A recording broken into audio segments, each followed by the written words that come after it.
नमस्कार, आपके साथ मैं रोहित कुमार। आप न्यूज़ नेशन पर हैं। भूमिहारों के लगातार तल्ख होते तेवर और बीजेपी को लगातार दी जा रही धमकियों के बाद अब बिहार के पूर्व उप मुख्यमंत्री और राज्यसभा के सांसद सुशील मोदी ने एक के बाद एक कई बयान देकर के इस पूरे वोट बैंक को एक बार फिर से बीजेपी के साथ रखने की बात कही है। बता दें कि बोचहा उपचुनाव में आए चुनावी नतीजों के बाद से लगातार इस बात की चर्चा हो रही है कि बिहार के भूमिहारों का जो मोह है वो भंग हो चुका है बीजेपी से। शायद यही वजह है कि वो तेजस्वी यादव के साथ मंच साझा कर रहे हैं और कई कार्यक्रमों में लगातार बीजेपी के खिलाफ आवाज बुलंद की जा रही है। सुशील मोदी की तरफ से एक के बाद एक कुल 4 ट्वीट्स किए गए हैं। सुशील मोदी ने अपने ट्वीट में लिखा है कि बिहार विधान परिषद का एक चुनाव या उपचुनाव किसी दल पर किसी समाज के भरोसे का एकमात्र पैमाना नहीं हो सकता। सबको पता है कि परिषद के चुनाव किस आधार पर होते हैं। हाल के चुनाव में यदि पार्टी से कोई गलती हुई है तो उसे सुधारा जाएगा और सम्मान देने में कोई कमी नहीं की जाएगी। ऊंची जातियों को 10% आरक्षण देने का विरोध करने वाली लालू प्रसाद की पार्टी आज किस मुंह से भूमिहार ब्राह्मण समाज की हितैषी बन रही है। लालू राबड़ी राज में भूमिहार ब्राह्मण समाज का जितना अपमान उत्पीड़न हुआ उसे कभी नहीं भुलाया जा सकता।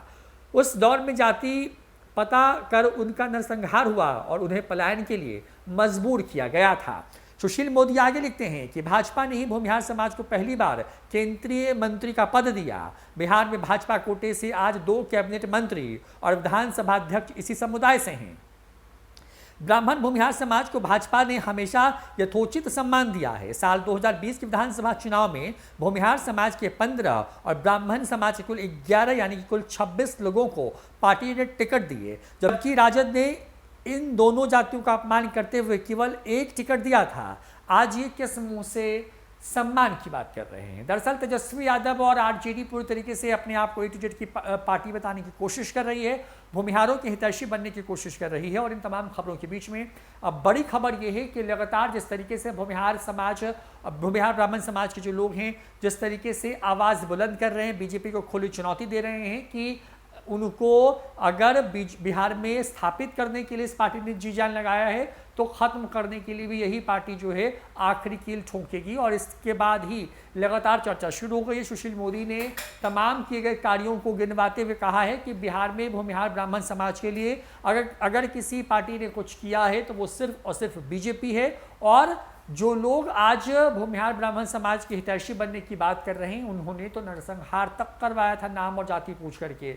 ये तक कहा है कि उनका अपमान तो इस कदर था कि साल 2000 जो चुनाव विधानसभा के हुए उन चुनावों में सिर्फ 1 टिकट दे करके जाति से जुड़े लोगों का अपमान किया गया था। जाहिर तौर पर बिहार के अंदर जो है भूमिहार ब्राह्मण एकता मंच हो, परिषद हो, ऐसे अलग अलग जो संगठन है उन संगठनों की तरफ से लगातार एक के बाद एक आवाज़ बुलंद की जा रही है। और उन आवाज़ों के सहारे जो है बीजेपी के साथ साथ जो है तमाम पार्टियों पर प्रेशर बनाया जा रहा है और इसको हाथों हाथ कैच करने की कोशिश में है तेजस्वी यादव ने साफ कहा है कि उनकी जो पार्टी है वो सबका सम्मान करेगी। जो गलती पहले हो चुकी है उस गलती को दोहरा नहीं जाएगा। तो बीजेपी इन तमाम तरह के बयानों से एक तरीके से कि बेचैन हो गई है। पटना में आज भी एक बड़ा कार्यक्रम आयोजित किया गया जिसमें भूमिहार जाति से आने वाले बड़े नेताओं ने एक मंच पर अपनी आवाज़ रखी। और इसके साथ ही जो दिख रहा है वो ये कि बीजेपी अब एक बार फिर से कहे कि भूमिहारों को मनाने की में लग गई है, भूमिहार ब्राह्मणों को साथ रखने की बात कर रही है और कहा है कि कोई गलती हुई है तो उसको सुधारा जाएगा। फिलहाल इस वीडियो में इतना ही। नमस्कार।